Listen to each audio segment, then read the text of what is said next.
नया transfer student पहले ही दिन से मेरे पीछे पीछे घूमने लगा था। वो आत्मविश्वासी था, हमेशा खुश रहता था और एनर्जी से भरा हुआ था। पढ़ाई में मैं उसकी मदद करती थी। मेरी कोचिंग की वजह से वो क्लास के सबसे नीचे वाले स्टूडेंट्स में से निकलकर टॉप स्टूडेंट्स में शामिल हो गया।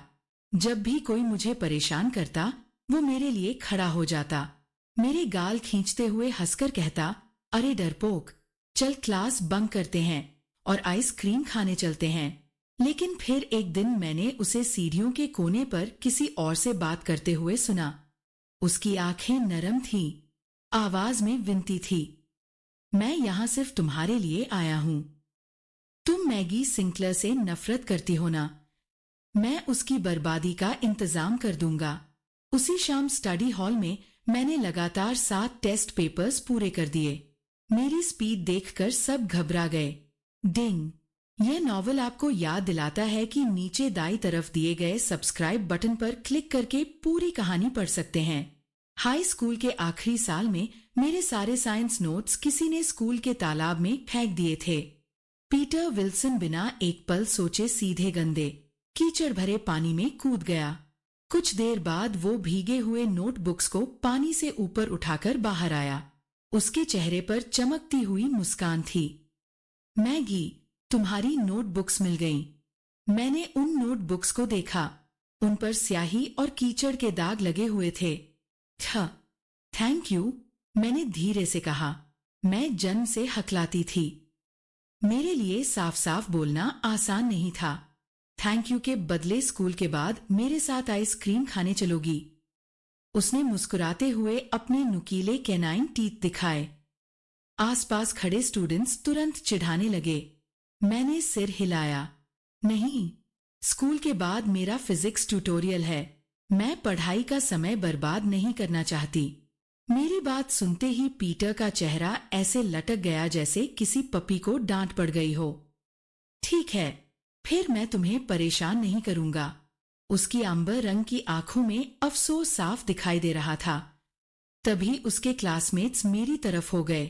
पीटर ने तुम्हारी नोटबुक्स उस गंदे पानी से निकाली और तुम उसे एक आइसक्रीम तक नहीं खिला सकती। मैं चुपचाप पीटर को देखती रही। वो लंबा सा लड़का अपने दोस्तों के बीच हंस रहा था। मैगी को अकेला छोड़ दो, वो बिजी है। अगर मुझे पीटर का असली चेहरा पता न होता तो शायद मैं सच में उसे अपना रक्षक, अपना नाइट इन शाइनिंग आर्मर समझ बैठती। मुझे कल का वो नजारा आज भी याद है।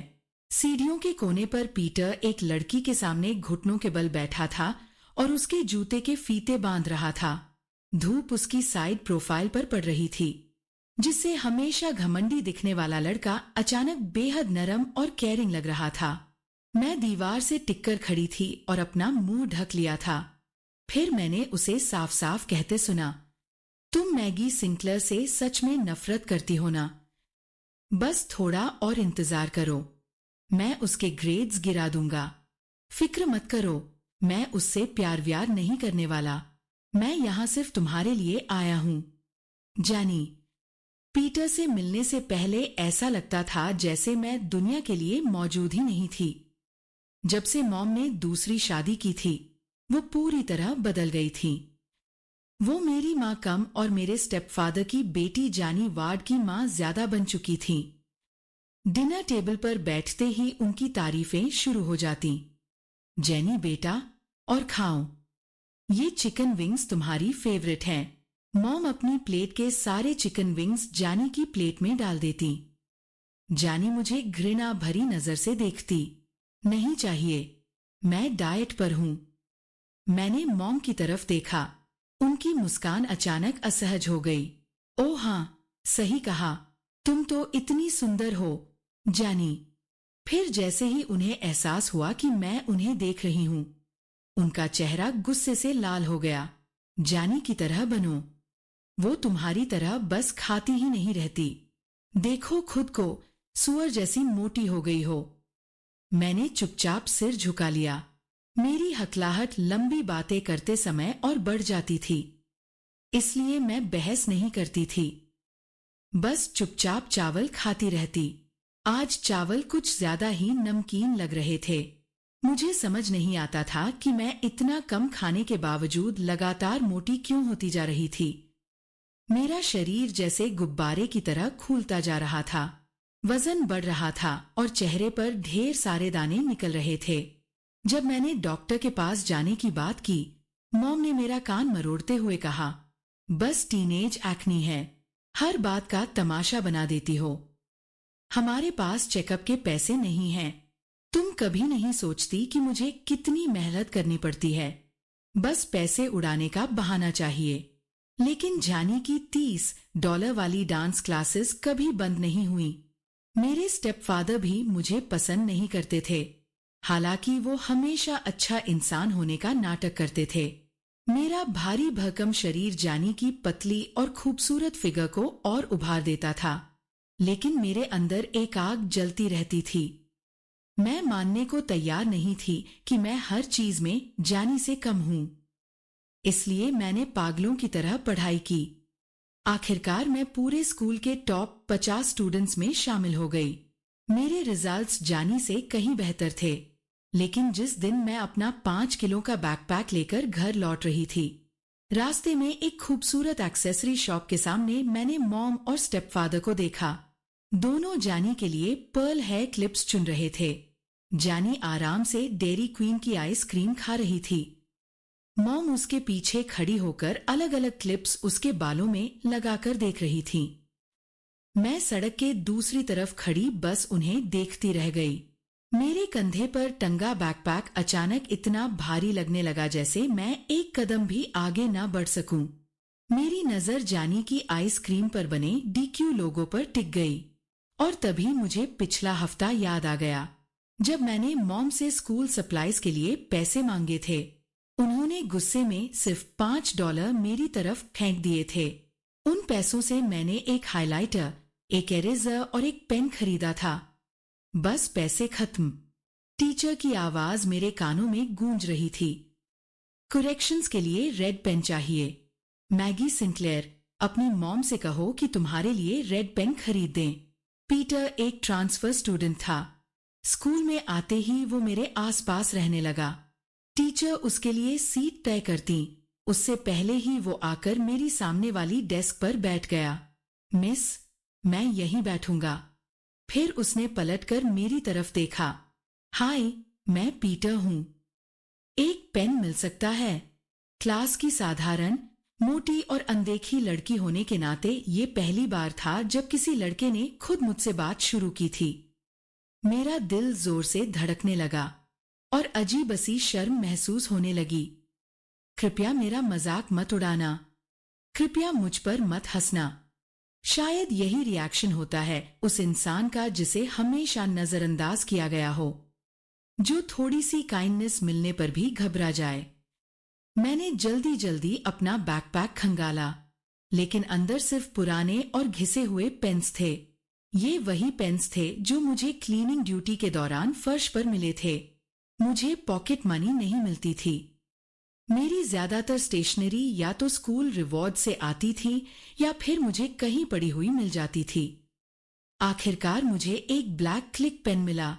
मैं वही पेन सिर्फ इंग्लिश एसेस लिखने के लिए इस्तेमाल करती थी। मैंने वो पीटर को दे दिया। उसने पेन लिया और बिना सोचे मेरे हाथ में एक फेरेरो रोचर चॉकलेट रख दी। थैंक्स, ये तुम्हारे लिए। गोल्डन फॉइल में लिपटी वो चॉकलेट देखकर मैं एकदम असहज हो गई। 2015 में फेरेरो रोचर मेरे लिए किसी लक्ष्यूरी से कम नहीं था। मैंने उसे बड़े ध्यान से अपनी डेस्क ड्रॉ में रख दिया। सोचा क्लास के बाद उसे वापस कर दूंगी। बेल बजते ही पीटर उठकर जाने लगा। मैंने हिम्मत जुटाकर उसे आवाज दी। खुशी की बात यह थी कि मैं हकलाई नहीं। पीटर। हाँ। वो पलटकर मेरी तरफ देखने लगा। वो काफी लंबा था। चेयर पर खड़े होने के बावजूद मुझे गर्दन ऊपर उठानी पड़ रही थी। उसकी आंखों में मेरी मोटी, शर्मीली परछाई दिखाई दे रही थी। तुम्हें मुझे ये नहीं देना चाहिए था। मैं फिर हकलाने लगी थी। पीटर हंस पड़ा। उसी समय खिड़कियों से तेज हवा का झोंका आया। नीले पर्दे जहाज के पालों की तरह लहराने लगे। क्लासरूम के कागज कबूतरों के पंखों की तरह हवा में उड़ने लगे। एक शीट उड़कर उसके चेहरे के आधे हिस्से पर आ गिरी। वो मुस्कुराया और बोला, अरे, हमारी छोटी सी हकलाने वाली लड़की तो बड़ी क्यूट है। आमतौर पर हाई स्कूल के स्टूडेंट्स ट्रांसफर स्टूडेंट्स को आसानी से एक्सेप्ट नहीं करते, लेकिन पीटर बहुत जल्दी सबका फेवरेट बन गया। वो मिलनसार था, लंबा था, हैंडसम था। टीचर्स भी उसे अलग तरह का सम्मान देते थे और अमीर घर के बच्चों के सामने बाकी स्टूडेंट्स वैसे भी थोड़ा दब जाते हैं। पीटर ने बहुत कम समय में पूरी क्लास में अपनी जगह बना ली थी।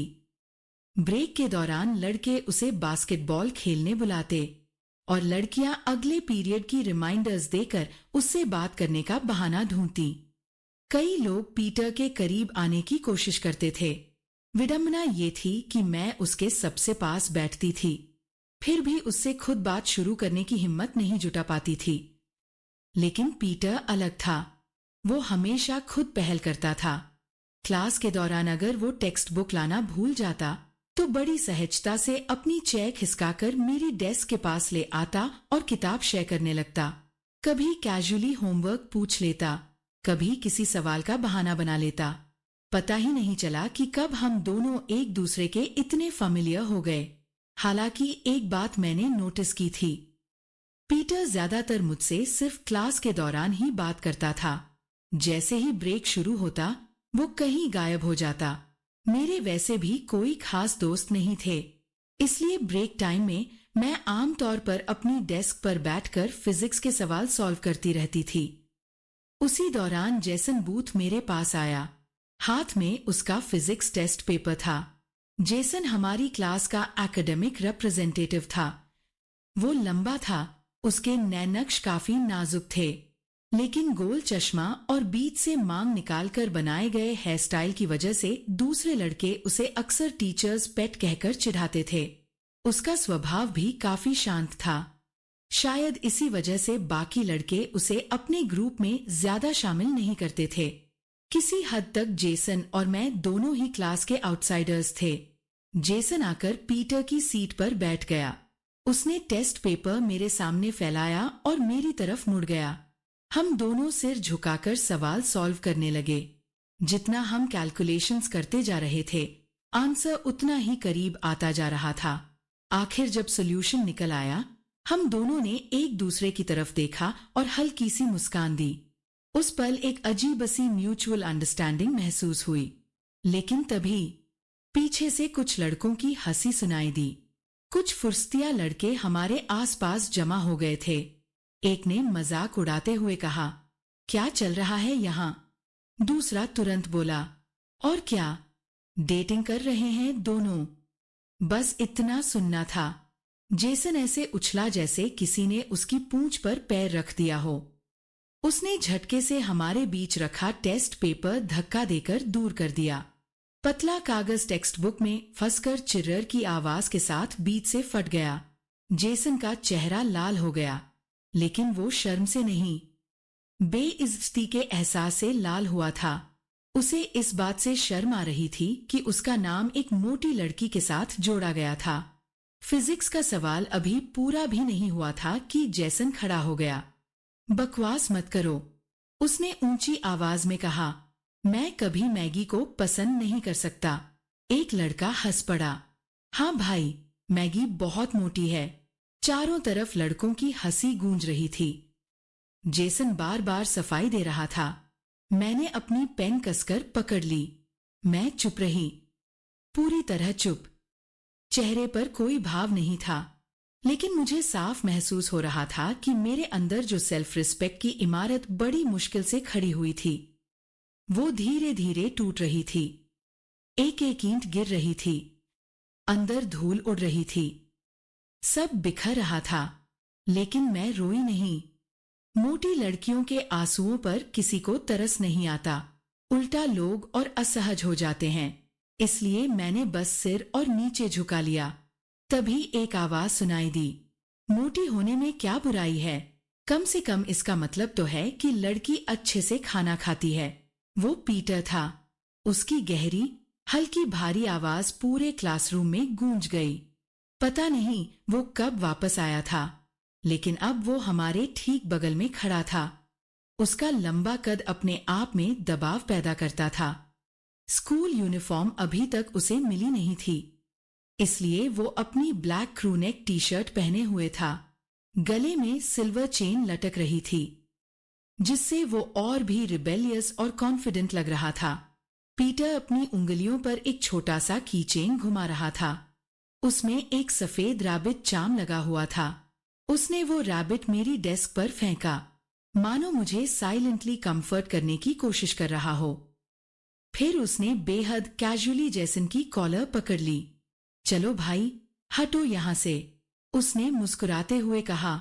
मुझे मैगी से कुछ सवाल पूछने हैं, उसका टाइम वेस्ट मत करो। आसपास के लड़के फिर चिल्लाए।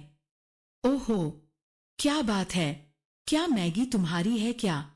पीटर ने उनकी तरफ आलस भरी नजर डाली। होंठ पर हल्की मुस्कान थी, लेकिन उसकी आवाज पूरी तरह सीरियस थी। हाँ, तो कोई प्रॉब्लम है? उसके सीधे जवाब ने सबको चुप करा दिया। कुछ सेकंड के लिए पूरा माहौल शांत हो गया। मैगी, ये क्वेश्चन समझाओ। पीटर ने लाल पड़े जैसन को लगभग साइड करते हुए फिजिक्स टेक्स्ट बुक खोल दी। चैप्टर था फ्रेम ऑफ रेफरेंस। जेसन का चेहरा कभी सफेद पड़ रहा था, कभी लाल, लेकिन पीटर की मौजूदगी में वो कुछ कह नहीं पाया। बस अपनी फिजिक्स बुक इतनी जोर से पकड़ रखी थी कि उसकी उंगलियों की नसें तक दिख रही थीं। वैसे फ्रेम ऑफ रेफरेंस वाला चैप्टर मुश्किल नहीं था। मैंने फिर भी पीटर को ध्यान से समझाना शुरू किया, लेकिन कुछ देर बाद मुझे एहसास हुआ कि कुछ गड़बड़ है। मैंने अचानक सिर उठाया और उसकी आंखों से नजर मिल गई। वो सवालों को देख ही नहीं रहा था, बिल्कुल नहीं। उसने अपनी ठुड्डी हथेली पर टिका रखी थी और बस मुझे देख रहा था, ध्यान से, दिलचस्पी से। उसकी काली आंखें और थोड़ा थका हुआ सा लुक मेरे दिल की धड़कनें तेज कर रहा था। पीटर बाकी लड़कों जैसा नहीं था। मुझे जंगली सुअर जैसे नामों से बुलाया गया था। जब पनिशमेंट में खड़ा होना पड़ता था, पीछे बैठे लड़के शिकायत करते, अरे हटो, कुछ दिखाई नहीं दे रहा। क्लास का कूड़ा फेंकना हो, वॉश बेसिन साफ करना हो, कोई भारी काम हो। सबको लगता था ये काम मैगी करेगी, क्योंकि मैं मोटी थी, साधारण थी और विरोध करने का मुझे कोई अधिकार नहीं था। एक बार भारी किताबों का ढेर उठाना था। मैंने धीरे से कहा, शायद मैं 2 क्लासेस की किताबें अकेले नहीं उठा पाऊंगी। मुझे जवाब मिला, मोटे लोग ताकतवर होते हैं, ड्रामा मत करो। लेकिन पीटर अलग था। वो अकेला लड़का था जिसने मुझे लड़की की तरह ट्रीट किया, एक नॉर्मल टीनेज गर्ल की तरह। मेरे नाजुक सेल्फ एस्टीम को पहली बार किसी ने देखा था, पहली बार किसी ने उसकी रक्षा की थी। मुझे यकीन है कि मेरे दिल में पीटर के लिए फीलिंग्स थी, लेकिन मैं उसे प्यार नहीं कह सकती। जेसन की रिएक्शन ने मुझे सिखा दिया था कि मेरे किसी को पसंद करने से शायद सामने वाला अनकंफर्टेबल हो सकता है, उसे गुस्सा आ सकता है। मैं पीटर को हर्ट नहीं करना चाहती थी, इसलिए मैंने तय कर लिया, मैं कभी अपने दिल की बात नहीं बताऊंगी।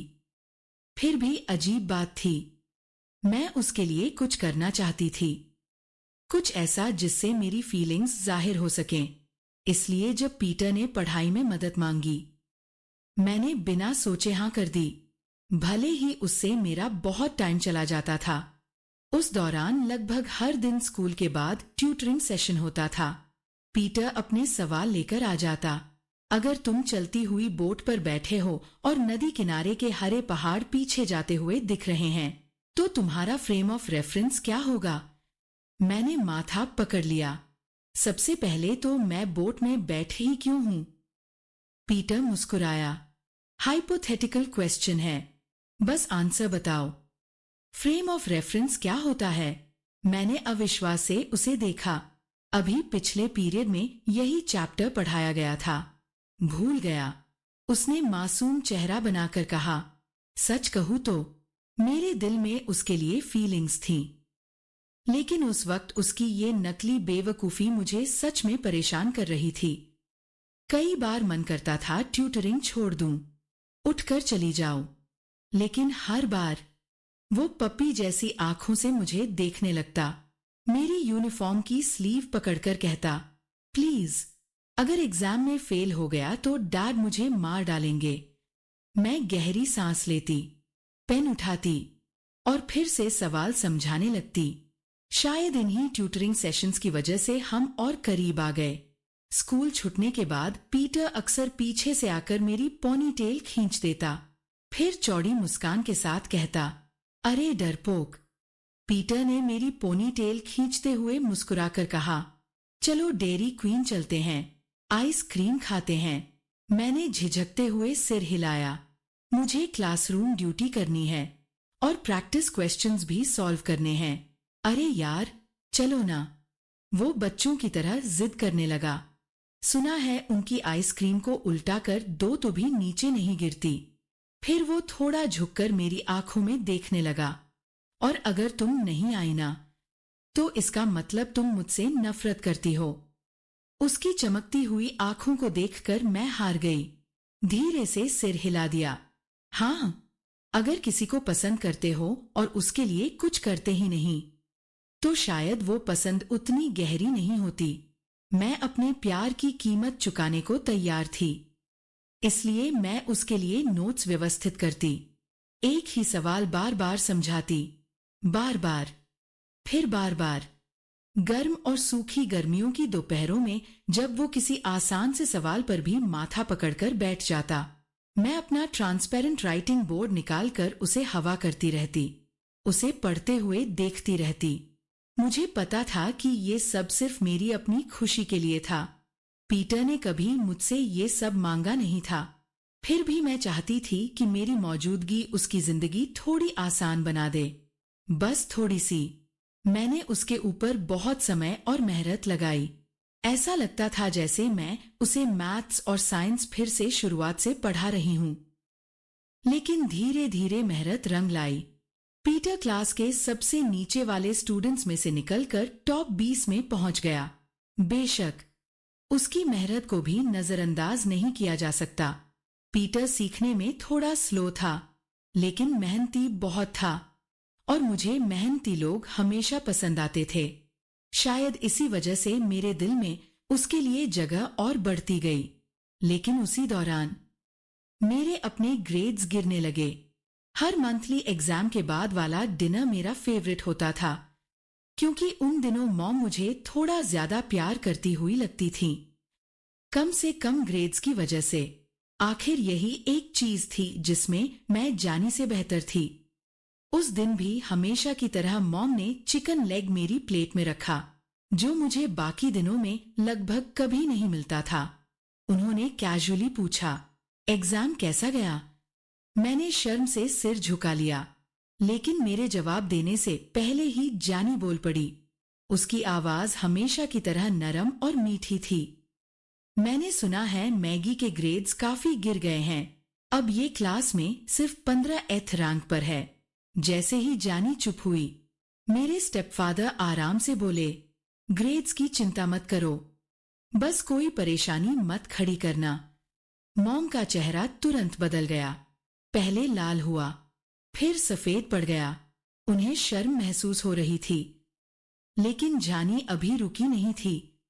वो मुस्कुराई। वैसे मैंने मैगी को हाल में एक लड़के के साथ काफी देखा है। Oh my God! मॉम तुरंत चौकन्नी हो गई। मैगी, तुम्हारी उम्र डेटिंग करने की नहीं है। मेरे स्टेपफादर ने नरम लहजे में कहा, बेटा, पढ़ाई पर ध्यान दो। लेकिन मॉम अपना गुस्सा मुश्किल से रोक पा रही थी। उन्होंने कटोरा जोर से मेज पर रख दिया। वो फटना चाहती थी, लेकिन जानी और स्टेपफादर का डिनर खराब नहीं करना चाहती थी। पूरा डाइनिंग टेबल अजीब चुप्पी में डूब गया। सिर्फ स्टेपफादर जानी की प्लेट में खाना परोसते रहे। मैंने जल्दी से चिकन लेग उठाया, सोचा खाकर खत्म कर दूं। लेकिन अगले ही पल मॉम ने अपनी फोक से उसे मेरी प्लेट से खींच लिया। खाने लायक क्या किया है तुमने? उन्होंने गुस्से से कहा। मैं डर गई, बस सिर झुका लिया और सामने रखी सब्जियां खाने लगी। डिनर के बाद मॉम ने मुझे अपने कमरे में बुलाया। मैं जैसे ही अंदर गई, एक सेरामिक ऑर्नामेंट उड़ता हुआ आया, सीधा मेरे माथे पर लगा और फिर शुरू हुआ आरोपों का तूफान। निकम्मी लड़की, तेरे ग्रेड्स गिरने की हिम्मत कैसे हुई? किसी लड़के के साथ घूम रही है क्या? उनकी आंखों में सिर्फ गुस्सा नहीं था, नफरत भी थी। उन्हें नफरत थी कि मैं मोटी थी, नफरत थी कि मैं खूबसूरत नहीं थी, नफरत थी कि मैं उनके पति को खुश नहीं कर पाती थी, और नफरत थी कि मैं अब उनके लिए बोझ बन चुकी थी। मैंने उनकी पतली सी देह को देखा, फिर धीरे से पूछा, मॉम, क्या मैं आपकी बेटी नहीं हूं? उन्होंने ठंडी नजर से मुझे देखा। तुम जानी के बराबर तो क्या, उसके आसपास भी नहीं पहुंच सकती। तुम सिर्फ शर्मिंदगी हो। मेरी आवाज कांप गई। लेकिन मॉम, कस्टडी तो आपने ही ली थी। उन्होंने बिना भाव के जवाब दिया, ताकि तुम्हारे बाप से चाइल्ड सपोर्ट मिलता रहे। उस पल मेरे अंदर कुछ टूट गया। मुझे लगा जैसे माँ और बेटी के बीच बचा हुआ आखिरी रिश्ता भी खत्म हो गया हो। और जाने क्यों, मैं मुस्कुरा दी। हंस क्यों रही हो? मॉम चीख पड़ी। तुम्हारी हिम्मत कैसे हुई हंसने की? किस लड़के के पीछे भाग रही हो? तुम्हें कौन पसंद करेगा, मोटी सुअर कहीं की? मेरी मुस्कान ने उन्हें और भड़का दिया। मुझे अचानक समझ आ गया था, डिवोर्स से पहले वो मेरे पिता पर निर्भर थीं, उनकी शराबखोरी और जुए पर भी। डिवोर्स के बाद भी उन्होंने काम नहीं किया, बस दिन भर ताश खेलती, शराब पीती। फर्क सिर्फ इतना आया था कि अब वो जानी और स्टेपफादर को खुश रखने लगी थी, क्योंकि इस घर में उनकी भी कोई खास इज्जत नहीं थी, और इसलिए वो अपना सारा गुस्सा मुझ पर निकालती थी। कमजोर इंसान हमेशा अपने से भी कमजोर इंसान को चोट पहुंचाता है। मेरे माथे से गर्म खून बह रहा था, धीरे धीरे गाल से नीचे फिसलता हुआ, और उसी पल मैंने फैसला कर लिया, अब मैं अपनी माँ के प्यार की उम्मीद कभी नहीं करूंगी। मुझे स्वीकार करना होगा, इस दुनिया में हर माँ बाप अपने बच्चों से प्यार नहीं करते। मैंने खून पोंछा, फिर मुस्कुराकर कहा, मैं अपने ग्रेड्स वापस इंप्रूव कर लूंगी। मिसेस वार्ड, आप चिंता मत कीजिए। अगले दिन मैंने पीटर से बात करने का फैसला किया। सीधी, ईमानदार। पीटर, मैंने गंभीर होकर कहा, मेरे ग्रेड्स गिर रहे हैं। एक पल के लिए उसका चेहरा बदल गया, जैसे उसे सच में चिंता हुई हो, लेकिन वो भाव तुरंत गायब हो गया। उसने फिर वही हल्की मुस्कान पहन ली।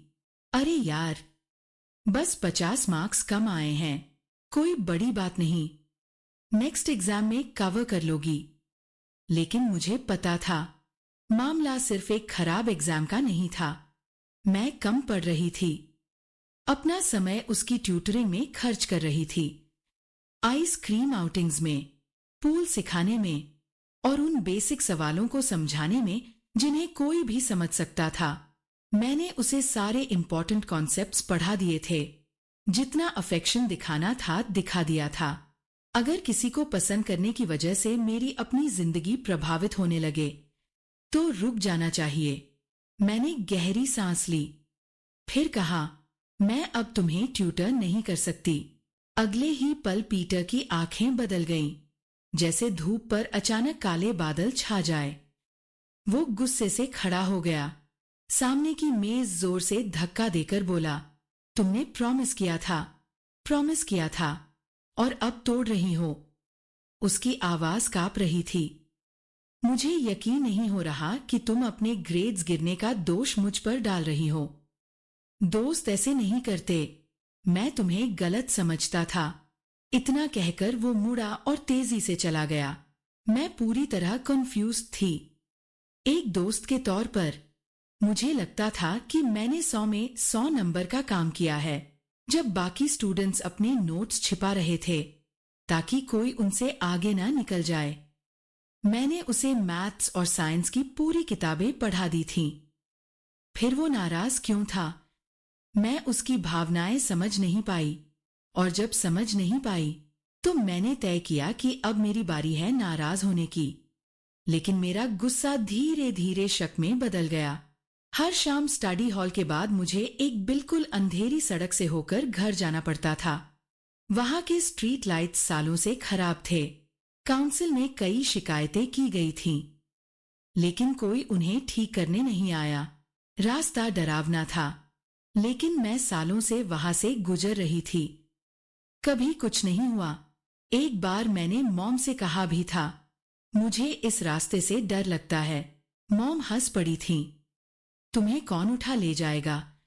इतनी साधारण लड़की हो, फिक्र किस बात की है? तभी स्टेपफादर ने जानी की तरफ देखा। जानी, स्टडी हॉल के बाद तुम्हें लेने आ जाऊं। चाहो तो मैगी को भी साथ ले आऊंगा। जानी ने होंठ फुला लिए। लेकिन डैडी, मुझे स्टडी हॉल में रुकना ही नहीं है। उस दिन के बाद जानी ने स्टडी हॉल जाना ही छोड़ दिया और मुझे लेने कोई कभी नहीं आया। इसलिए रोज की तरह मैं अपना बैकपैक पकड़े उस अंधेरी सड़क पर अकेली चल रही थी। लेकिन आज कुछ अलग था। आज मुझे रोक लिया गया। मेरे सामने मेरी ही उम्र का एक लड़का खड़ा था। कैजुअल कपड़े, पीठ पर स्कूल बैग, शायद किसी लोकल ट्रबल मेकर जैसा। उसके बाल बस कट में थे। वो लंबा और दुबला था। उसने मेरी कॉलर पकड़ ली। पैसे निकाल। मेरा दिल धक से रह गया। हाँ, हाँ, है मेरे पास पैसे। मैंने तुरंत जेब में हाथ डाला और अपना इकलौता 5 पाउंड नोट निकाल लिया। दोनों हाथों से पकड़कर उसकी तरफ बढ़ा दिया, जैसे कोई चढ़ावा चढ़ा रही हूं। बस्कत वाले लड़के ने मेरी हथेली में रखे मुड़े तुड़े 5 पाउंड नोट को घूर कर देखा। अगले ही पल उसका चेहरा गुस्से से लाल हो गया। साला मजाक कर रही है क्या? 5 पाउंड में क्या होगा? मेरे पास बस यही है। मैंने जल्दी से सफाई दी। अपनी बात पर यकीन दिलाने के लिए मैं उसकी आंखों में देखने लगी। पूरी कोशिश कर रही थी कि जितनी सीधी सादी और ईमानदार दिख सकती हूं दिखूं। मोटी भैंस। उसने मेरा 5 पाउंड नोट झपट लिया, फिर मुझे लात मार दी। लात ज्यादा जोरदार नहीं थी, लेकिन भारी बैकपैक की वजह से मेरा संतुलन बिगड़ गया। मैं पीछे की तरफ बुरी तरह गिर गई। जमीन पर बैठे बैठे मैंने आसपास खड़े लड़कों को देखा।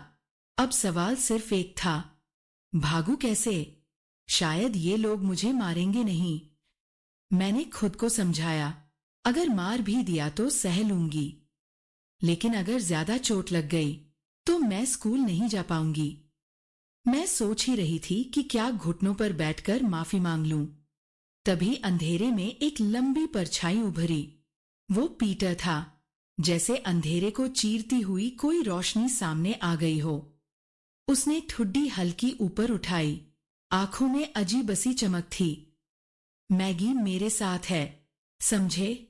उसने इतनी ड्रामेटिक एंट्री मारी कि एक पल को मैं खुद ही चौंक गई। मेरे दिमाग में तो सीधा यही चल रहा था, अब ये लोग मुझे और पीटर दोनों को मिलकर पीटेंगे। पीटर देखने में अमीर लगता था। मैं सोच रही थी कि शायद मैं उसे समझा दूं कि बस अपना पैसा निकाल दे, मामला खत्म। लेकिन जो हुआ उसकी मुझे बिल्कुल उम्मीद नहीं थी। बस्कट लड़का अचानक डर गया, सचमुच डर गया। मेरी हैरान नजरों के सामने उसने थूक फेंकते हुए कहा, आज बच गए, लेकिन संभल कर रहना। और फिर अपने दोस्तों के साथ भाग गया। अब मेरे मन का शक और गहरा हो गया। हाँ, पीटर स्कूल में फेमस था, लेकिन इतना भी नहीं कि पूरी गुंडों की टोली उससे डरकर भाग जाए। कुछ तो गड़बड़ थी। मैंने फिलहाल वो बात दिमाग से हटाई और पीटर की तरफ देखा। उसके चेहरे पर वही चमकती मुस्कान थी। नुकीले कैनाइन टीथ दिखाई दे रहे थे। वो एक साथ क्यूट भी लग रहा था और बेहद सच्चा भी। मैगी, उन्होंने तुम्हें चोट तो नहीं पहुंचाई? मैंने सिर हिलाया। धीरे धीरे उठ खड़ी हुई, लेकिन पीटर ने मुझे हाथ देकर उठाया नहीं। वो बस ऊपर से मुझे देखता रहा, फिर बोला, मैंने तुम्हें बचाया है, अब बदले में मुझे क्या मिलेगा? फिर उसके होठों पर मुस्कान आई। उसने हर शब्द पर जोर देते हुए कहा, फिर से मुझे ट्यूटर करो, कैसा रहेगा? बेशक, मैंने मना कर दिया। अब मेरा पूरा ध्यान अपनी पढ़ाई पर था। मैंने शुरुआत से सारी बातें याद करनी शुरू की। जब हम पहली बार मिले थे, वो खुद मेरे पास आया था। उसने खुद मुझसे ट्यूटरिंग मांगी थी, और ट्यूटरिंग के दौरान अगर गलती से मेरा हाथ उसके हाथ से छू जाता तो वो तुरंत ऑकवर्ड होकर पीछे हट जाता था।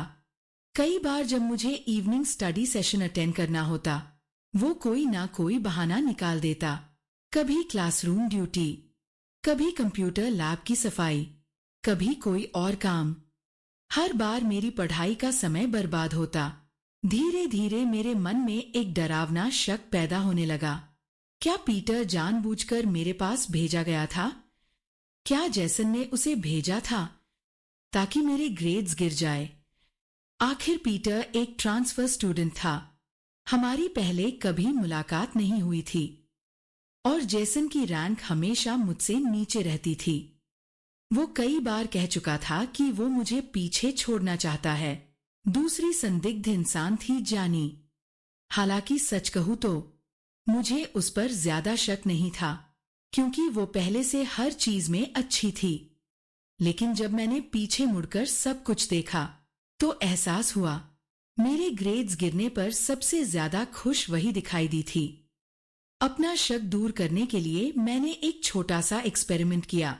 जानी से मैंने कैजुअली कहा, मेरा बर्थडे आने वाला है, काश मेरे कुछ अच्छे दोस्त होते। मुझे एक अच्छा पेंसिल सेट गिफ्ट में मिले तो कितना अच्छा होगा। और जैसन से कहा, मेरा बर्थडे आने वाला है, काश कोई मुझे complete exam preparation guide gift कर देता। इसके बाद मैंने इंतजार शुरू किया। मैं हर दिन जैसन को ऑब्जर्व करने लगी, जानबूझकर उसकी तरफ देखती। कई बार हमारी नजरें मिली, और हर बार वो नजरें चुरा लेता, जिससे मेरा शक और बढ़ गया। फिर एक दिन स्कूल के बाद जैसन खुद मेरे सामने आ गया। उसने हल्का सा सिर झुकाया हुआ था, गाल लाल थे।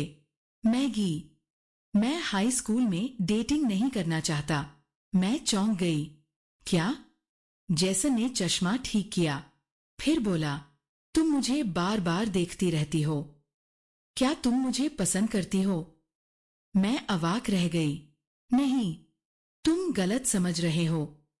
मुझे तुरंत वो दिन याद आ गया जब लड़कों ने हमारा मजाक उड़ाया था, और जैसन ने घबराकर मुझे धक्का दे दिया था। उसका दिमाग आखिर चल कैसे रहा था, मैं जाने लगी। लेकिन उसने मुझे फिर रोक लिया। मैगी, मुझे पता है तुम अभी भी उस दिन की बात से नाराज हो, जब सब हमें चिढ़ा रहे थे और मैंने तुम्हें दूर कर दिया था। उसने होल्थ भींच लिए। मुझे तुम्हें देखकर शर्म नहीं आनी चाहिए थी। मुझे सिर्फ तुम्हारे लुक्स की वजह से तुम्हें जज नहीं करना चाहिए था। मैं उसे घूरती रह गई। अब समझ आया, ये लड़का पढ़ाई में मुझसे आगे क्यों नहीं निकल पाता। इसके दिमाग में सचमुच कुछ गड़बड़ है। मैं फिर मुड़कर जाने लगी, लेकिन इस बार उसने अचानक मेरा हाथ पकड़ लिया। तभी मैंने नोटिस किया, आज उसने चश्मा नहीं पहना था। बिना चश्मे के वो किसी नाजुक पौधे जैसा लग रहा था। उसकी आंखें धुंधली सी थी और गाल जंगली गुलाब की तरह लाल। मैगी, उसने धीरे से कहा, तुम बहुत अच्छी इंसान हो, बहुत खास, और मुझे तुम पसंद हो। फिर उसने अपना भारी बैकपैक खोला। उसमें से कई मोटी एग्जाम गाइड्स निकाली। तुमने कहा था तुम्हारा बर्थडे आने वाला है, इसलिए ये तुम्हारे लिए लाया हूं। सच कहूं तो मुझे जैसन कभी खास पसंद नहीं था, लेकिन किसी का इतने विश्वास से मेरी तारीफ करना अच्छा लगा, और उसने गिफ्ट भी दिया था। अब तक मैं लगभग तय कर चुकी थी कि जेसन मुझे नुकसान पहुंचाने की कोशिश नहीं कर रहा। फिर भी सावधानी जरूरी थी। मैंने बाहें बांध ली, फिर कहा, जेसन, अगर तुम मुझे डेट करने की कोशिश कर रहे हो तो मैं टीचर्स को बता दूंगी। उसका चेहरा एकदम सफेद पड़ गया। वो ऐसे मुझे देखने लगा जैसे मैं कोई निर्दयी विलन हूं। मैंने आगे कहा, लेकिन तुम इंग्लिश में अच्छे हो। अगर तुम मुझे ट्यूटर करोगे तो मैं टीचर्स को नहीं बताऊंगी और बदले में मैं कभी कभी तुम्हारी फिजिक्स में मदद कर दूंगी, लेकिन ज्यादा टाइम नहीं दूंगी। मुझे जल्दी से अपनी रैंकिंग वापस लानी थी और उसके लिए अपने वीक सब्जेक्ट्स इंप्रूव करना जरूरी था। जेसन ने तुरंत हामी भर दी, लेकिन उसी वक्त पीटर आ गया। उसने एक खूबसूरत गिफ्ट बॉक्स मेरी डेस्क पर रखा। अंदर एक शानदार पेंसिल केस था, रंग बिरंगे बॉल पेन्स और मार्कर से भरा हुआ। पीटर मुस्कुराया। उसकी आंखें सिकुड़ गईं। हैप्पी बर्थडे, ये तुम्हारा गिफ्ट है, पसंद आया? मैं हल्का सा मुस्कुराई। हाँ, बहुत पसंद आया। अब मुझे यकीन हो गया, जो भी इस पूरे खेल के पीछे था वो पीटर ही था। मुझे नहीं पता जानी कि उससे मुलाकात कैसे हुई, लेकिन अब ये जानना जरूरी भी नहीं था। मुझे बस उन लोगों से दूर रहना था जो मेरी जिंदगी बिगाड़ रहे थे। मैंने टीचर से सीट चेंज करने की रिक्वेस्ट कर दी और जाकर जेसन के बगल में बैठ गई। कई दिनों बाद मुझे लगा कि मैं फिर से पढ़ाई पर फोकस कर पा रही हूं। पीटर शायद मेरी दूरी समझ नहीं पा रहा था। क्लास खत्म होने के बाद वो फिर मेरी डेस्क तक आया। अरे डरपोक, उसने हंसते हुए कहा, यहां से बोर्ड दिखाई देता है, कहोगी तो टीचर से बात कर लूं। उसे अच्छी तरह पता था कि वो पॉपुलर है और अगर वो मुझसे बात करेगा तो पूरी क्लास गॉसिप करेगी। मैंने भौहें सिकोड़ ली। फिर उसकी आंखों में देखते हुए ठंडे स्वर में कहा, तुम बोर्ड नहीं, मेरा व्यू ब्लॉक कर रहे हो। पीटर वहीं रुक गया। उसकी आंखें धीरे धीरे सिकुड़ गईं। उसने होठों पर जीभ फेरी, जैसे अपने इमोशंस निगलने की कोशिश कर रहा हो। तभी मेरे बगल में बैठे जेसन ने अपनी मैथ्स नोटबुक मेरी तरफ सरका दी। मेरी नोट्स कॉपी कर लो, मैंने पूरी क्लास में कंप्लीट नोट्स बनाए हैं। पीटर की नजर और गहरी हो गई। उसने हंसते हुए कहा, मुझे लगा था तुम मैगी को पसंद नहीं करते। पिछली बार तो बहुत रिएक्ट किया था, अब क्या बदल गया? या फिर इसमें कुछ खास दिख गया? जेसन ने चश्मा ठीक किया, फिर सिर उठाकर सीधे पीटर की तरफ देखा। उसकी आवाज नरम थी, लेकिन इस बार पूरी तरह दृढ़। मुझे गॉसिप पसंद नहीं है, जेसन ने शांत लेकिन मजबूत आवाज में कहा, लेकिन अगर हम साथ बैठकर पढ़ाई कर रहे हैं तो उसमें गलत क्या है? मुझे पढ़ना अच्छा लगता है। पीटर को साफ तौर पर झटका लगा था, लेकिन उसने गुस्सा नहीं दिखाया, कम से कम ऊपर से तो नहीं। उसके चेहरे पर वही हल्की मुस्कान बनी रही। लेकिन मैंने नोटिस किया, उसकी स्कूल यूनिफॉर्म के नीचे छिपी मुट्ठी कस चुकी थी। उस दिन स्कूल के बाद मुझे क्लासरूम ड्यूटी के लिए रुकना पड़ा। ग्रुप लीडर होने के नाते लाइट्स बंद करना, मल्टीमीडिया सिस्टम शटडाउन करना और क्लासरूम लॉक करवाना मेरी जिम्मेदारी थी। जब सारे स्टूडेंट्स जा चुके थे, मैं अपना बैग पैक कर रही थी। तभी किसी ने धीरे से मेरे बैकपैक की स्ट्रैप खींची। मैंने पलट कर देखा, पीटर। उसका हमेशा वाला हैंडसम चेहरा सामने था, लेकिन आज उसमें कुछ अजीब था। मैगी, आजकल तुम मुझे इग्नोर क्यों कर रही हो? उसके चेहरे पर जबरदस्ती की मुस्कान थी। वो खुश दिखने की कोशिश कर रहा था, लेकिन साफ लग रहा था कि वो अभिनय कर रहा है, इग्नोर नहीं कर रही। मैंने बैग कंधे पर टांगते हुए कहा, बस पढ़ाई करनी है तो फिर मेरे साथ स्नूकर क्लब क्यों नहीं आती? होमवर्क में मदद क्यों नहीं करती? मैंने कंधे उचका दिए, क्योंकि मेरा मन नहीं है। उसका चेहरा थोड़ा उतर गया। तो अब दोस्त भी नहीं रहना चाहती? मेरे साथ टाइम स्पेंड नहीं करोगी? उसकी आवाज में शिकायत थी, लगभग बच्चों जैसी। अगर तुम्हें ऐसा लगता है तो मैं क्या कर सकती हूं? मैंने मासूमियत से हाथ फैला दिए। शायद मैं थोड़ी ज्यादा कठोर हो गई थी। पीटर का भी अपना ईगो था और उसके बाद उसने मुझे कोल्ड शोल्डर देना शुरू कर दिया। सबसे मजेदार बात क्या थी? मैं उसकी ग्रुप लीडर थी, लेकिन साहब होमवर्क सबमिट ही नहीं करते थे। जब मैं असाइनमेंट्स कलेक्ट करने जाती, वो मुझे साफ देखता, फिर आलस से अपनी अंबर आंखें उठाता और जानबूझकर किसी और से बात करने लगता। मैथ्स होमवर्क, मैं कहती। वो ऐसे बिहेव करता जैसे सुना ही नहीं। ठीक है, होमवर्क सबमिट ना करने पर डांट मुझे थोड़ी पड़नी थी। मैं उसे छोड़कर बाकी कॉपीज कलेक्ट करती और टीचर को दे देती। पीटर ने तय कर लिया था कि वो मुझसे बात नहीं करेगा। ग्रुप डिस्कशन में भी वो सिर झुकाकर बैठा रहता, जेब में हाथ, कूल बनने की पूरी कोशिश। लेकिन मुझे कोई फर्क नहीं पड़ा। जब उसे एहसास हुआ कि उसका साइलेंट ट्रीटमेंट मेरे लिए बिल्कुल काम नहीं कर रहा, तो उसने स्ट्रैटेजी बदल दी और फिर से मुझे परेशान करना शुरू कर दिया। सच कहूं, पीटर की अडेप्टेबिलिटी कमाल की थी। अब मेरे मन में सिर्फ एक सवाल था, जानी ने उसे ऐसा क्या दिया था जिसके लिए वो इतना सब कर रहा था? मुझे जवाब जल्दी मिल गया। स्कूल के बाद स्टेयरवे के कॉर्नर पर मैं अपनी वाटर बॉटल क्लासरूम में भूल गई थी। उसे लेने वापस गई और तभी मैंने उन्हें देखा। जानी रेलिंग से टिककर खड़ी थी। उसके चेहरे पर वही हल्की मुस्कान थी।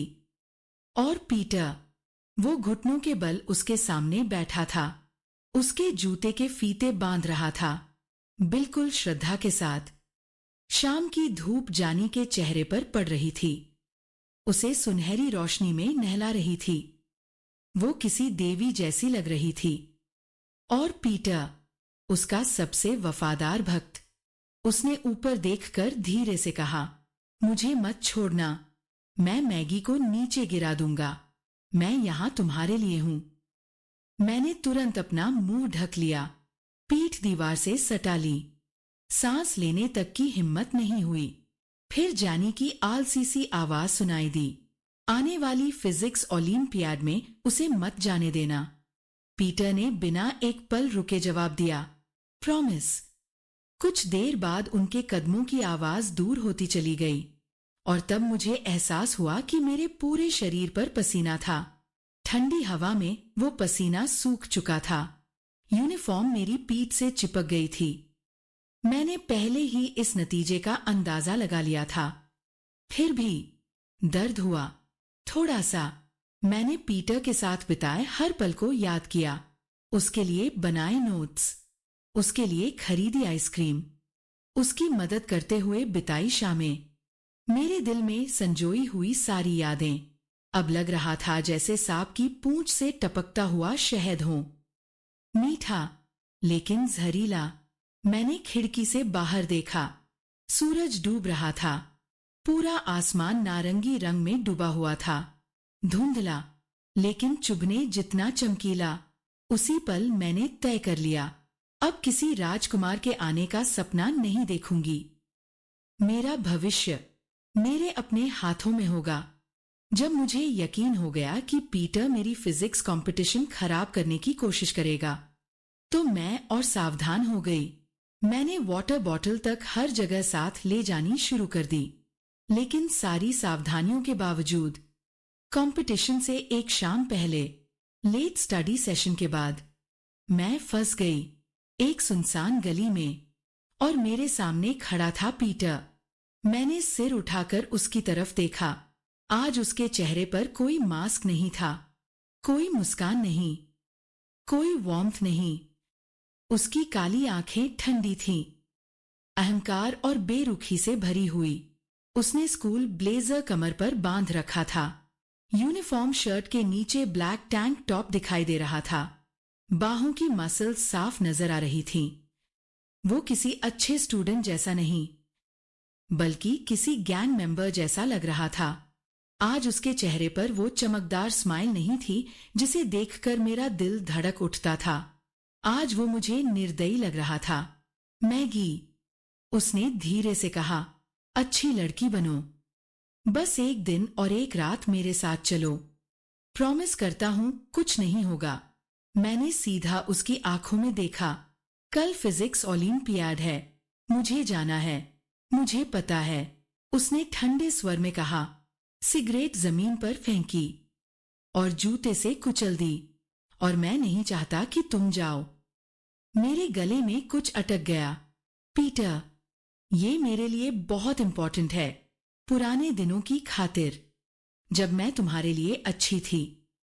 मुझे जाने दो, कंपटीशन का पूरा प्राइज मनी तुम्हें दे दूंगी। मैं उसे समझाने की कोशिश कर रही थी। वो गले में लटके सिल्वर स्कल पेंडेंट से खेलता रहा। मैं उसकी आंखों को ध्यान से पढ़ रही थी। कुछ पल के लिए उनमें हिचकिचाहट दिखी, लेकिन फिर वो गायब हो गई। उसने फैसला कर लिया था। उसने मेरे बैकपैक की स्ट्रैप पकड़ ली। आवाज बेहद नरम थी। बस एक रात। Sorry, Maggi. University entrance exam बाद में भी दे सकती हो, और अगर फेल हो गई तो मैं रिस्पॉन्सिबिलिटी लूंगा।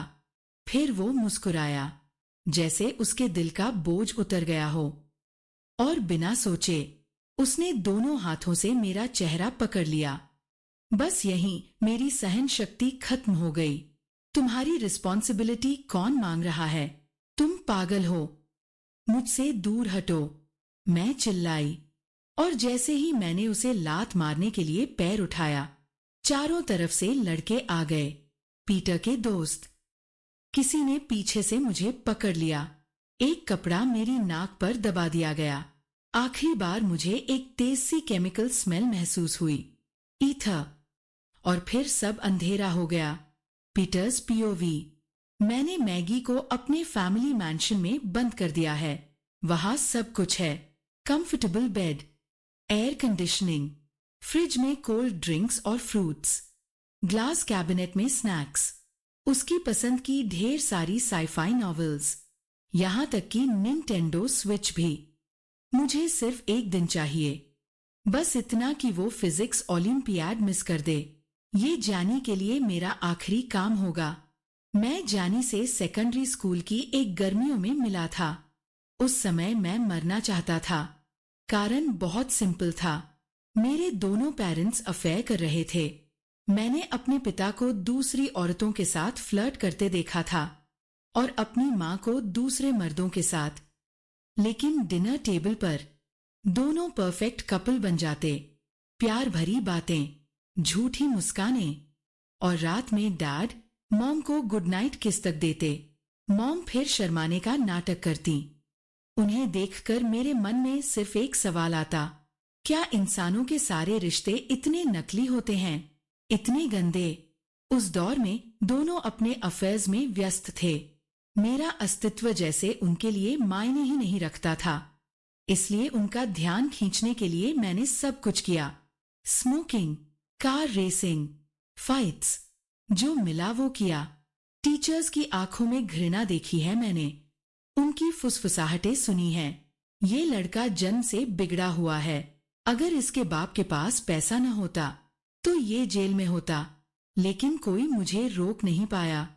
सबसे पहली वजह ये थी कि मैं अभी लीगल एज का नहीं था, और दूसरी वजह, मेरे पिता के ऊंचे लोगों से कनेक्शंस थे। इसलिए मेरे खिलाफ कुछ भी नहीं हो सकता था। और वैसे भी किसी को मेरी परवाह नहीं थी। मैंने उनका ध्यान खींचने के लिए हर कोशिश की, लेकिन कुछ काम नहीं आया। उस दौर में मैंने बहुत से गलत दोस्तों का साथ पकड़ लिया। ऐसी चीजों में पड़ गया जिनसे दूर रहना चाहिए था, और फिर मैं उनमें फंसता चला गया। जब क्रेविंग्स उठती थीं, मैं घर का हर शीशा तोड़ देता था। आखिरकार मेरे पेरेंट्स ने मुझे नोटिस किया, और फिर फैसला कर लिया मुझे छोड़ देने का, जब तक बहुत देर नहीं हुई थी। उन्होंने अपनी बिना प्यार वाली बिजनेस मैरिज खत्म कर दी, और अपने बदनाम बेटे को पीछे छोड़ दिया। मुझे एक ट्रीटमेंट फैसिलिटी में भेज दिया गया। वहां मुझे जबरदस्ती इलाज कराया गया। हर महीने 30,000 पाउंड खर्च होने वाले उस सेंटर में मुझे 18 बार इलेक्ट्रोशॉक थेरेपी दी गई। डॉक्टर्स कहते थे ये सबसे तेज और असरदार तरीका है, लेकिन जब बिजली मेरे सिर से होकर पूरे शरीर में दौड़ती थी, मेरे दिमाग में सिर्फ एक ही ख्याल आता था, मैं मरना चाहता था। और ठीक उसी समय मैं जानी से मिला। जब उसे मेरे इस फैसले के बारे में पता चला, तो उसने एक अजीब सवाल पूछा, तुम अमीर हो क्या? मैंने उसकी तरफ देखा। वो पूरी तरह सीरियस थी। अगर तुम मर गए और पैसा साथ नहीं ले जा सकते, तो मुझे डोनेट कर दोगे? मुझे लगा वो बस लालची है।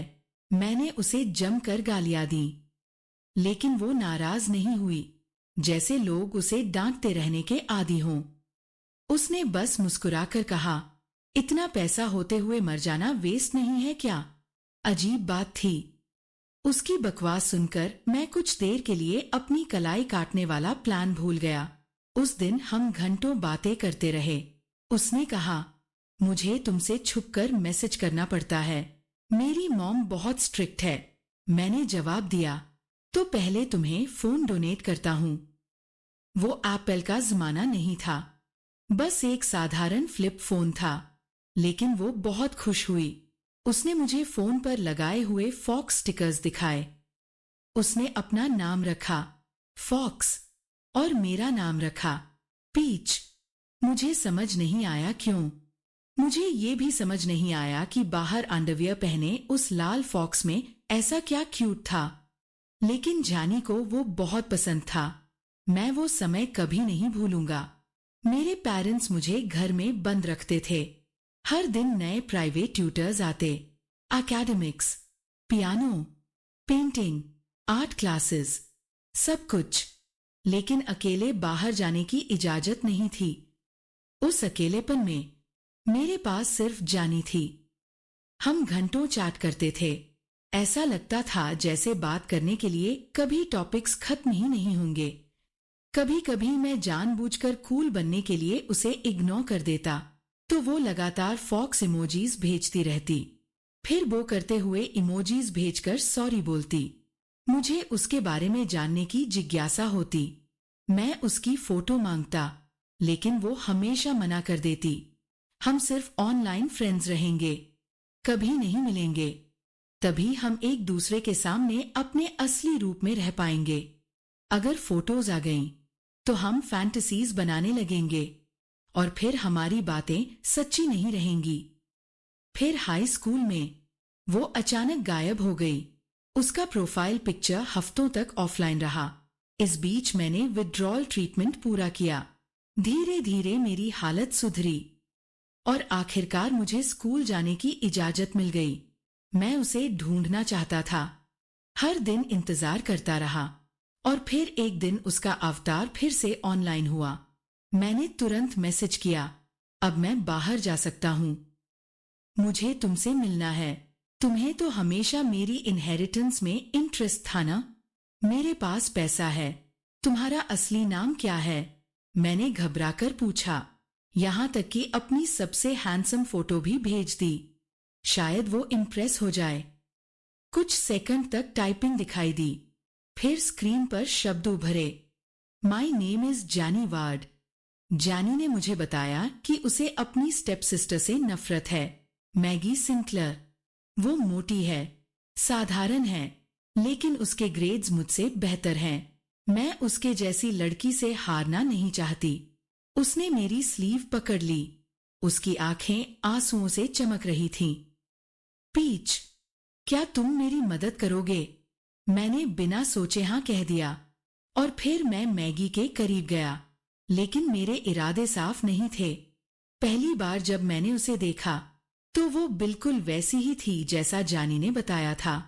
थोड़ी मोटी, साधारण चेहरा, माथे पर कुछ दाने, ऐसी लड़की जिसे भीड़ में कोई नोटिस नहीं करता। उसकी आर्थिक हालत भी अच्छी नहीं थी। मैंने देखा, उसके पास शायद सिर्फ एक ही कोट था, स्कूल यूनिफॉर्म। जूते भी घिस चुके थे, दोनों पैरों के सोल्स अलग अलग घिसे हुए थे। मैं सोचता था, जानी आखिर इससे डरती क्यों है? वो खुद इतनी खूबसूरत थी, लंबी, नाजुक, पॉपुलर, और मैगी उससे मुकाबला भी नहीं कर सकती थी। सच कहूं, उसके करीब जाने का ख्याल तक मुझे परेशान करता था, लेकिन जाने के लिए मैंने अपनी नफरत दबा ली और मुस्कुराते हुए कहा, हाय, मैं पीटर विल्सन हूं। उसकी आंखों में जो चमक आई, मैंने तुरंत देख ली। शर्म, हैरानी, खुशी। मैं ऐसी लड़कियों को जानता था जो पूरी जिंदगी इग्नोर हुई हों। उन्हें अगर थोड़ी सी काइंडनेस मिल जाए तो वो आसानी से दिल हार बैठती हैं और फिर वो तुम्हारे लिए कुछ भी कर सकती हैं। शुरुआत में मेरा प्लान भी यही था, लेकिन समय के साथ कुछ बदलने लगा। मुझे मैगी की पर्सनालिटी पसंद आने लगी। वो मजबूत थी, जिंदगी से भरी हुई, और सबसे बड़ी बात, उसमें जबरदस्त डिटर्मिनेशन थी। मैं हमेशा इंडिसाइसिव रहा था, इसी वजह से गलत लोगों के साथ फंस गया। लेकिन मैगी अलग थी। जब जैसन ने सबके सामने उसे शर्मिंदा किया तो उसने उससे बात करना ही बंद कर दिया। मैंने कई बार जेसन को उसे मनाने की कोशिश करते देखा। कभी नोटिस बोर्ड में मदद करता, कभी उसके नोटबुक्स उठाकर देता, लेकिन मैगी उसे पूरी तरह इग्नोर कर देती। सच कहूं, उसकी यही जिद मुझे फॉक्स की याद दिलाती थी, जैसे जानी की। लेकिन जैसे ही ये ख्याल आता, मैं तुरंत उसे दिमाग से निकाल देता। मेरी फॉक्स ऐसी नहीं हो सकती, वो इतनी साधारण नहीं हो सकती, इतनी गोलमटोल भी नहीं। मेरी फॉक्स सिर्फ जानी हो सकती है। उस समय मैं लोगों को सिर्फ उनके लुक से जज करता था, और इसी वजह से मैं अपनी जिंदगी का सबसे कीमती खजाना खो बैठा। इस बीच मेरा प्लान आगे बढ़ता रहा, लेकिन मैगी मुझसे दूर होती गई और मुझे बुरा लगने लगा। बहुत बुरा। खालीपन, उदासी, बेचैनी। लेकिन मैं मानने को तैयार नहीं था। मैं कैसे किसी ऐसी लड़की के लिए ये सब महसूस कर सकता था जो मेरे हिसाब से एक टायर जैसी दिखती थी, मोटी, साधारण। नहीं, मैं उसे पसंद नहीं कर सकता, कभी नहीं। इसीलिए जब जानी ने ओलंपियाड खराब करने का प्लान बनाया तो मैंने हामी भर दी। उस समय मैगी बेहोश होकर बिस्तर पर पड़ी थी। उसका गोलमटोल चेहरा नींद में अजीब तरह से क्यूट लग रहा था। मैंने खुद को कोसा, शायद मैं सच में पागल हो रहा था। मैंने कमरे का हीटिंग सिस्टम कंफर्टेबल टेम्परेचर पर सेट किया, उसे ठीक से ब्लैंकेट ओढ़ाई और जाने से पहले आखिरी बार उसे देखा। सब ठीक हो जाएगा, मैगी। प्रॉमिस, ये आखिरी बार है जब मैं तुम्हें चोट पहुंचा रहा हूं। जानी वार्ड का हर कर्ज मैं चुका चुका हूं। तुम मुझे माफ कर दोगी, है ना? वो सो रही थी। कोई जवाब नहीं आया, लेकिन मैं फिर भी बोलता रहा, तुम बहुत जिद्दी हो, लेकिन मेरे पास पूरी जिंदगी है। मैं तुम्हारा दिल जीत लूंगा। मैं जेसन बूथ जैसा गद्दार नहीं हूं। दरवाजे तक पहुंचकर मैं फिर रुक गया, पीछे मुड़ा, उसके पास गया और झुककर उसके गाल को हल्के से दबा दिया। मुझे माफ कर देना, क्योंकि मेरी पूरी जिंदगी तुम्हारी भरपाई करने में जाएगी। उसके बाद मैं जानी से मिलने गया। मैं उसके लिए फॉक्स की पसंदीदा चमेलास लेकर गया था। वो एक डांस परफॉर्मेंस में हिस्सा ले रही थी, लेकिन मंच पर खड़ी बाकी लड़कियों में वो बिल्कुल अलग नहीं दिख रही थी। वो सेंटर पोजीशन पर भी नहीं थी। कई स्टेप्स में उससे गलती हुई और वो बार बार नजरें चुरा रही थी। उसे देखकर अचानक मुझे मैगी याद आ गई। मैगी देखने में कभी बहुत स्ट्राइकिंग नहीं रही थी। उसे डांस भी नहीं आता था। स्कूल की एक्टिविटीज में वो हमेशा सबसे पीछे खड़ी रहती थी। क्वायर कंपटीशन में तो हालत ये थी कि लड़की होने के बावजूद लड़कों वाली लाइन में खड़ी कर दी जाती थी। लेकिन एक बात अलग थी, उसके चेहरे पर कभी झिझक नहीं होती थी। उसकी आंखें हमेशा साफ होती थीं, और जब वो स्टेज पर खड़ी होकर परफॉर्मेंस देती तो पूरी ईमानदारी और डेडिकेशन के साथ। डांस परफॉर्मेंस खत्म होने के बाद मैं जानी के पास गया। हाथ में फॉक्स की सपोजिडली फेवरेट चमेलिया फ्लावर्स का बड़ा सा बुके था। मुझे याद था एक बार उसने सोशल मीडिया पर चमेलिया के बारे में पोस्ट किया था, हालांकि कुछ ही मिनट बाद डिलीट भी कर दिया था। लेकिन मैं उसकी हर पोस्ट पर नजर रखता था, कभी कुछ मिस नहीं करता था। बुके के अंदर एक कार्ड भी रखा था और उसके साथ 10,000 पाउंड, मेरी सारी सेविंग्स। मैं जानी को बताना चाहता था कि मैं उसका एहसान मानता हूँ, लेकिन अब मैं मैगी को और हर्ट नहीं कर सकता। मैं उसके सामने जाकर रुका। जैसे ही उसने बुके देखा, उसकी भौहें सिकुड़ गईं। उसकी खूबसूरत आंखों में नफरत सी चमकी और वो तुरंत एक कदम पीछे हट गई। मुझे फ्लावर से एलर्जी है, उसने चिढ़े हुए स्वर में कहा। मैं कुछ सेकंड तक समझ ही नहीं पाया। फिर अनायास मेरे मुंह से निकला, लेकिन तुमने तो कहा था चमेलिया तुम्हारा फेवरेट फ्लावर है। और उसी पल सब कुछ टूट गया। ऐसा लगा जैसे किसी ने सीने में तीर मार दिया हो, या जैसे इलेक्ट्रिक चेयर का झटका लग गया हो। पूरा शरीर कांपने लगा। मेरे हाथों से चमेलिया जमीन पर गिर गए और अचानक मुझे एक पुराना पल याद आया। मैं मैगी के साथ सड़क पर चल रहा था। रास्ते में चमेलिया के फूल थे। उसने मुस्कुराकर कहा था, मुझे चमेलिया बहुत पसंद है। और मैंने क्या सोचा था, तुम जैसी मोटी लड़की को फ्लावर्स पसंद करने का हक किसने दिया? फ्लावर्स तो प्रिंसेसेस के लिए होते हैं। उस वक्त मैंने उसकी बात को पूरी तरह इग्नोर कर दिया था। यहाँ तक कि जमीन पर गिरे हुए लाल फूल भी नहीं उठाए थे। अब मेरी सांसें भारी होने लगी, सीना जकड़ गया। मैंने जानी को वहीं छोड़ दिया और पागलों की तरह घर की तरफ भागा। आसमान काले बादलों से भर चुका था। हवा में बारिश की गंध थी। जब मैं मैंशन पहुंचा तो अचानक हंसी निकल गई। तेज बारिश शुरू हो चुकी थी और दूसरी मंजिल की खिड़की टूटी हुई थी। हर तरफ कांच के टुकड़े बिखरे पड़े थे। कुछ पर मिट्टी लगी थी, कुछ पर खून। मैं समझ गया, मैगी हार मानने वालों में से नहीं थी। वो ओलंपियाड छोड़ने से बेहतर दूसरी मंजिल से कूद जाना चुनेगी। क्या कांच उसके हाथों में घुस गया होगा? क्या उतरते समय उसका टखना मुड़ गया होगा? क्या उसे दर्द हुआ होगा? क्या वो डरी होगी जब उसने छलांग लगाई होगी? उसके मन में क्या चल रहा होगा?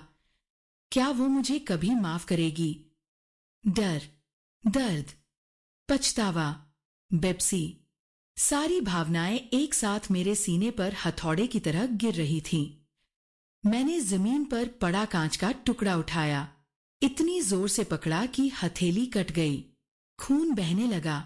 मैं हंस भी रहा था क्योंकि वो भाग गई थी, और रो भी रहा था क्योंकि अब शायद मैं कभी उसकी नजरों में खुद को सही साबित नहीं कर पाऊंगा।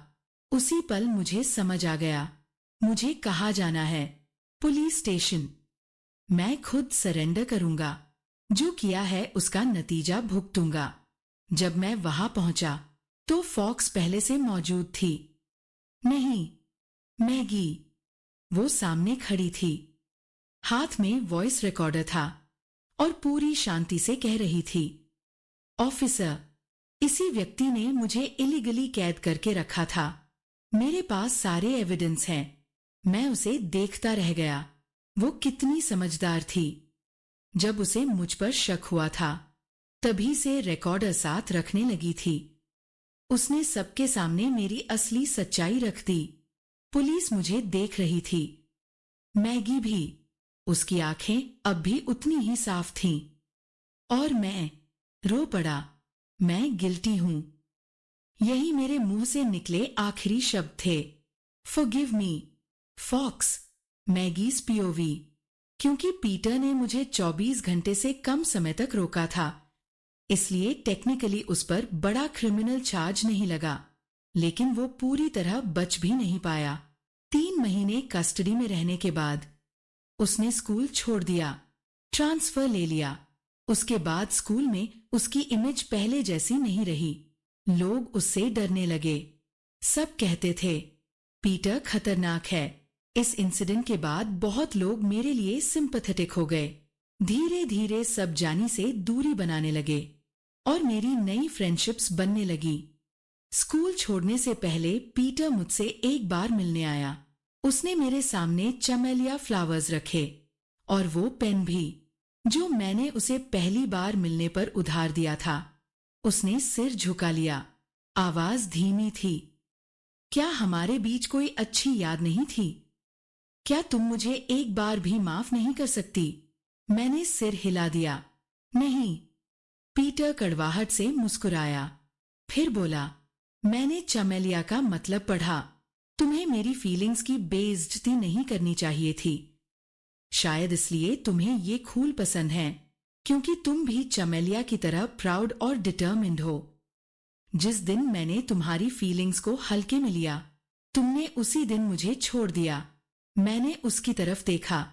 नहीं, मुझे चमेलिया इसलिए पसंद है क्योंकि इसे गिलोटीन फ्लावर भी कहते हैं और वो मुझे लुइस 16 की याद दिलाता है। मुझे वो फनी लगता है। मैंने उसकी गलतफहमी दूर कर दी। पीटर कुछ पल चुप रहा, जैसे उसे चोट पहुंची हो। फिर मैंने सच कहा, हाँ, मैं तुम्हें पसंद करती थी। तुम हैंडसम थे, मेरे साथ अच्छे थे। मैंने तुम पर अपना टाइम और इमोशंस इन्वेस्ट किए थे। अब वो सनक कॉस्ट हैं। लेकिन आज के बाद मैं तुम्हारे साथ कोई रिश्ता नहीं रखना चाहती। मार खाने के बाद कुत्ता भी उसी जगह वापस नहीं जाता और मैं इंसान हूं। मैं मुड़ी और वहां से चली गई। वैसे भी क्या पीटर को कभी हमारे पर्सनालिटी डिफरेंसेस समझ नहीं आए? क्या उसे कभी महसूस नहीं हुआ कि जानी और मैं बिल्कुल अलग लोग हैं? असलियत ये थी, वो मानना ही नहीं चाहता था कि जिसने सालों तक उसका साथ दिया, जिसने उसके दिल को छुआ, वो लड़की असल जिंदगी में इतनी ऑर्डिनरी और ओवरवेट हो सकती है। एक समय था जब मैं अपने मोटापे से नफरत करती थी, लोगों के प्यार के लिए तरसती थी, चाहती थी कि कोई मेरी अच्छाइयां देखे, मेरी इनर ब्यूटी देखे। लेकिन पीटर की वजह से मुझे एक बड़ी बात समझ आई। मैं लोगों की पहली इंप्रेशन कंट्रोल नहीं कर सकती। मैं उनकी सोच नहीं बदल सकती। और इंसानी नेचर हमेशा सुंदर चीजों की तरफ आकर्षित होती है। इसलिए मैंने खुद को एक्सेप्ट करना सीख लिया। अपनी बॉडी को, अपने लुक्स को, दूसरों की नजरों से शर्माना बंद कर दिया। लोग मुझे समझें या नहीं, अब उससे फर्क नहीं पड़ता। मैं अपनी तरह की ब्यूटी को खुलकर जीऊंगी। और ब्यूटी का मतलब सिर्फ चेहरा नहीं होता। मैं वेट लॉस कर सकती हूँ, मेकअप सीख सकती हूँ, स्किन केयर कर सकती हूँ, कॉन्फिडेंट बन सकती हूँ, नॉलेज हासिल कर सकती हूँ, मेहनत कर सकती हूँ, ऑप्टिमिस्टिक रह सकती हूँ। एक ओलंपियाड मिस करने से मेरी डेस्टिनी नहीं बदलने वाली। पास्ट की कोई भी घटना मेरा फ्यूचर तय नहीं करेगी। मैंने एडवांस्ड प्लेसमेंट प्रोग्राम ज्वाइन किया। उसके बाद मुझे एक प्रेस्टिजियस इंजीनियरिंग यूनिवर्सिटी से अर्ली एडमिशन मिल गया। और फिर मेरी और पीटर की कभी मुलाकात नहीं हुई। Extra chapter. कई साल बाद एक बड़े इंटरनेशनल कॉन्फ्रेंस में पीटर ने मैगी को फिर से देखा। अब मैगी 40 की उम्र पार कर चुकी थी। फिर भी उसके चेहरे पर वही गर्मजोशी भरी मुस्कान थी। उसका शरीर अब भी थोड़ा हेल्दी था, लेकिन उसकी मौजूदगी में एक अलग कॉन्फिडेंस था। सालों पहले वाली शर्मीली लड़की कहीं गायब हो चुकी थी। उधर पीटर अब अपने फैमिली बिजनेस का मालिक था। उनकी कंपनी मैकेनिकल पार्ट्स मैन्युफैक्चर करती थी। इसी वजह से उसे उस कॉन्फ्रेंस में इनवाइट किया गया था। वो हॉल के सबसे पीछे वाले कोने में बैठा था और सामने स्टेज पर मैगी खड़ी थी। उसके साथ एक युवा आदमी था, दिखने में मुश्किल से लेट 20s का। पीटर की नजर अनायास उन दोनों पर टिक गई। वो युवा आदमी लंबा, मजबूत और बेहद स्मार्ट लग रहा था। उसने एक सिंपल सा सूट पहन रखा था। चेहरे की बनावट शार्प थी और उसकी पर्सनालिटी में वही कॉन्फिडेंस और हल्की सी बगावती झलक थी जो कभी पीटर में हुआ करती थी। पीटर उसे देखता रहा। जितना ज्यादा देखता उतना ही वो लड़का जाना पहचाना लगने लगा। फिर अचानक उसे याद आया और वो लगभग अपनी जगह से उछल पड़ा, क्योंकि मैगी के साथ खड़ा वो आदमी उसका दूर का भतीजा था, रिश्ते में नेफ्यू। पीटर ने सुना था कि इंजीनियरिंग यूनिवर्सिटी में एडमिशन लेने के बाद उसका भतीजा परिवार से लगभग कट गया था। किसी को नहीं पता था कि वो कहाँ है और क्या कर रहा है, लेकिन आज वो मैगी के साथ खड़ा था, और सिर्फ खड़ा ही नहीं था, उनके बीच की नजदीकी साफ दिखाई दे रही थी। पीटर ने देखा, वो झुककर मैगी के लिए चमेलिया पैटर्न वाला सिल्क रिबन बांध रहा था। उसके चेहरे पर जो प्यार और नरमी थी, वो छुपाए नहीं छुप रही थी। उसकी आंखों में वही टेंडरनेस थी जो किसी ऐसे इंसान की होती है जो दिल से प्यार करता हो। पीटर का पूरा शरीर जैसे सुन्न पड़ गया। कुछ दिनों बाद उसने अपने कॉन्टैक्ट्स इस्तेमाल किए और किसी तरह अपने नेफ्यू तक पहुंच गया। जैसे ही दोनों आमने सामने हुए, पीटर का गुस्सा फूट पड़ा। तुम उसके साथ कैसे हो सकते हो? तुम दोनों के बीच 20 साल का फर्क है। उसकी आवाज गुस्से से कांप रही थी, लेकिन उसके नेफ्यू ने जरा भी असर नहीं लिया। उसने पीटर का हाथ झटक दिया और ठंडी नजरों से देखा। अगर मैं प्रोफेसर सिंकलर के साथ नहीं रहूं, तो क्या आप ये कहना चाहते हैं कि आपको रहना चाहिए? उसकी आवाज में साफ तिरस्कार था। पीटर एक पल के लिए चुप हो गया, लेकिन लड़का रुका नहीं। क्या आपको पता भी है मेरी प्रोफेसर कौन है? वो देश के सबसे महत्वपूर्ण डिफेंस वेपन्स प्रोग्राम की चीफ डायरेक्टर हैं। आपको अंदाजा है फॉरेन एजेंसीज उन्हें रिक्रूट करने के लिए कितने ऑफर्स देती हैं। आज कॉन्फ्रेंस में आर्म्ड सिक्योरिटी मौजूद थी। मेरी प्रोफेसर सिर्फ ब्रिलियंट नहीं है, वो कैरेक्टर और विजडम दोनों में असाधारण है। बोलते बोलते उसकी आंखों में एक अजीब सी चमक आ गई, प्यार की चमक, दीवानगी की चमक। पीटर उस नजर को पहचानता था, बहुत अच्छी तरह, क्योंकि कभी वो खुद भी उसी तरह मैगी को देखा करता था। और तभी उसके सीने में जलन सी उठी। उसका भतीजा सचमुच मैगी से प्यार करता था, सिर्फ आकर्षित नहीं, सिर्फ प्रभावित नहीं, प्यार, गहरा और सच्चा प्यार। कई राउंड्स की सिलेक्शन प्रोसेस के बाद मुझे उनका पार्टनर बनने का मौका मिला है, उसने गर्व से कहा।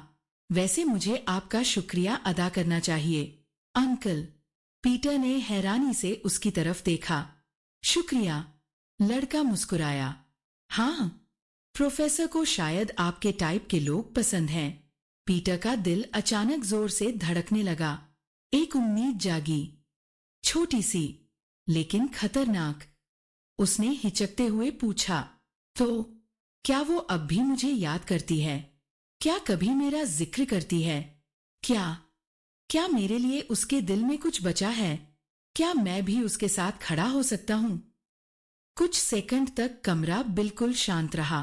फिर उसके नेफ्यू ने उसे अजीब नजरों से देखा और होठों पर हल्की सी व्यंग्य भरी मुस्कान आ गई। अंकल, जब आप मुस्कुराते हैं तो आपकी आंखों के आसपास की रिंकल्स साफ दिखती हैं। बस इतना ही कहा उसने, लेकिन वो शब्द किसी चाकू से कम नहीं थे। पीटर को याद नहीं कि वो वहां से कैसे निकला, कैसे घर पहुंचा, कैसे रात गुजरी। अगले कुछ हफ्तों में उसने बहुत कुछ किया। महंगे हेल्थ सप्लीमेंट्स खरीदे, स्किन केयर प्रोडक्ट्स खरीदे, एंटी एजिंग ट्रीटमेंट्स के बारे में पढ़ा, यहां तक कि डर्मल फिलर्स करवाने तक का सोच लिया।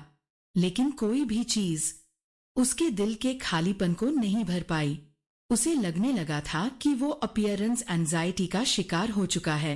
वो बार बार एक ही सवाल सोचता, अगर मैं इतना बूढ़ा न होता तो क्या मैगी मुझे चुनती? अगर मैं पहले जैसा दिखता तो क्या मेरे पास एक और मौका होता? एक रात वो आईने के सामने खड़ा था, बहुत देर तक अपने चेहरे को देखता रहा।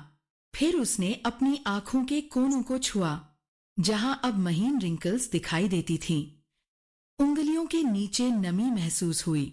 वो रो रहा था, धीरे से, खामोशी में, और शायद पहली बार उसे उस सबसे बड़ी सच्चाई का एहसास हुआ जिसे उसने पूरी जिंदगी नजरअंदाज किया था। सिर्फ बाहरी रूप देखकर किसी को परखना इंसान की असली पहचान खो देना है।